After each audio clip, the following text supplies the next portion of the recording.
Our project is on driverless transportation, and the group is Yazid Alkhatib, Ryan Gibbons, John Schultz, and Nate Streeter. Our official SparkFun problem statement is that the real problem is that human error causes traffic incidents and collisions that result in higher levels of roadway congestion for commuters in the United States.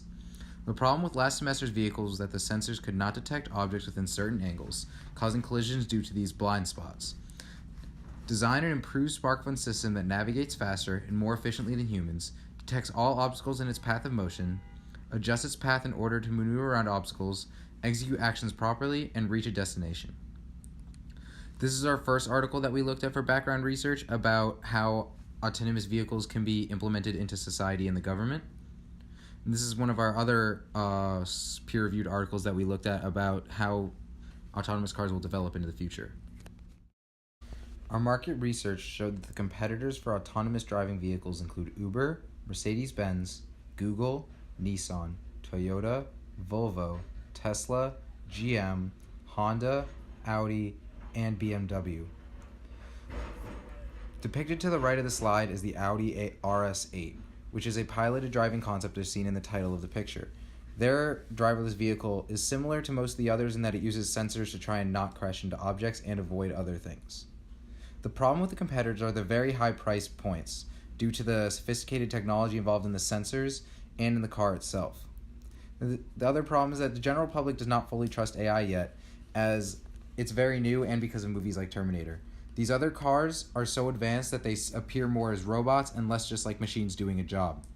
There are also legal issues in most states that prevent implementation of driverless vehicles, and because right now there are only 6 states that have passed laws that allow the use of completely autonomous cars on their roadways. There's also a lack of federal support and funding for driverless transportation research due to some failures and other reasons. The advantages of our project include that its cheap infrared sensors are reliable at all times in all lighting conditions due to their lack of use of visible light. The bottom infrared sensor also detects objects on the bottom so it can help avoid potholes, drops, cliffs, or anything like that. Our version also has low power usage due to the simplicity of the car and due to the lack of other necessities that regular sized cars have on the market. Our project solves the problem of automobile accidents while also remaining cheap. One of the largest obstacles facing the implementation of these kinds of vehicles is the upfront cost per car. By using infrared sensors and cheap building materials, we were able to create a device that not only succeeds at avoiding obstacles, but is also affordable. The serial monitor in our car project reads in voltages from the various infrared sensors. The larger the number, the closer it is to the car. Based on this, for the different sensors, we have different cutoffs to trigger different turns. This is the laser cut schematic for our chassis of the car. By making it out of wood, it made the car a lot sturdier and a little bit lighter than using other materials. The inputs for the car are a push button to turn it off and on, and the infrared sensors, all 5 of them. The outputs are the motors that move the car and turn it, and the LCD screen that lets us know when the car has encountered an obstacle. As you can see on this slide, the infrared sensors are labeled in blue, the wheels are labeled in red, as well as the infrared sensor in red. How the code of the car works is it goes by sort of a tree, as it were, where if the car detects something in the front, it checks both side sensors to see if anything is on either side. If it detects something on one side, it will turn to the other side. If it detects something only in the front, it checks how far away something on the left and right is. If there is something closer on the left or right, it will turn the corresponding opposite direction.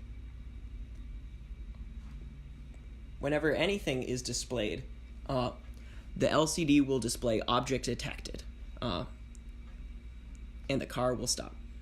This is our Arduino code that we wrote to power the vehicle. We referenced pre-written code from the SICK guide in order to code in things such as the push buttons and the sensors. We used two main loops to power the vehicle. We used an if loop to determine if the button is pressed or not, and if it is pressed, then it will either turn the vehicle on or off. We also used multiple if loops for the sensors, so if the distance on one side is less than the distance on the other side, then it will turn to that other side. These are our design objectives for our SparkFun project. All of the objectives were met. For example, our project is safe for drivers, riders, pedestrians, and all other users of road and sidewalks because the infrared sensors are constantly checking to make sure it does not hit any pedestrian, biker, anything like that. Also, for our value-sensitive design objective, our vehicle is functional regardless of the mental state of the vehicle operators. Obviously, this is just a model of a vehicle because it cannot actually hold an operator, but if it were a full-size vehicle, it would function regardless of the mental state as it is fully automated. It is also quick and efficient as the infrared sensors are checking to detect an object every 10 microseconds, so it's almost immediately. It's also very inexpensive compared to current vehicles as it just uses simple motors and infrared sensors. And it is also effective at carpooling and sharing of trips as it's also just a model, but it could be used as a full-size car. Our driverless vehicle also fulfills all of our original desired functions. It detects all objects in its path of motion using the 5 infrared sensors. It then changes its direction and path in order to avoid every obstacle using infrared sensors. And also, the vehicle has a reaction time of 0.8 seconds or less than 0.8 seconds because it is checking every 10 microseconds. This is our driverless vehicle in operation. It will drive until it detects an obstacle, such as a wall on the right. It will then turn and adjust its path to go away from the wall, so since there's a wall in the back, it turned away from that wall as well. And it will continue driving until it detects another obstacle. Our vehicle also meets all the constraints for the project. We only used $35 of additional funding this semester as we had $50 to use. Our vehicle also serves as a model for a full-size driverless vehicle. Its size also does not exceed the 12 by 18 by 12 dimensions that we were allotted. Our vehicle can also carry the full weight of the circuit board and components while in operation as it is on a sturdy laser cut component. The rear slider is a frictionless material, so it does not affect the motion of the vehicle. And the vehicle can also operate in confined spaces as there are sensors on virtually all sides of the car that prevent it from getting stuck anywhere. As you can see in our SolidWorks drawing, these dimensions represent the actual measurement of our car, which fall under the size constraints with dimensions of 11 by 6 inches. This is our complete bill of materials from the 2 semesters. This semester we only added the wooden chassis and 2 new infrared sensors.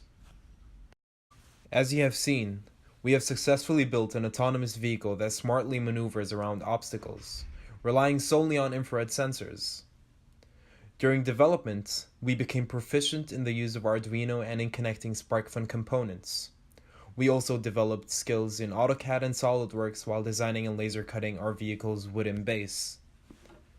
We are mostly proud of how we overcame problems and challenges such as sensor blind zones, excess power outage, and wheel stress, to create this model that encompasses the technology that we were aiming for. This is our car working in a real-life situation. Thank you, driverless car technology. It did not hit the pedestrian, but instead turned away.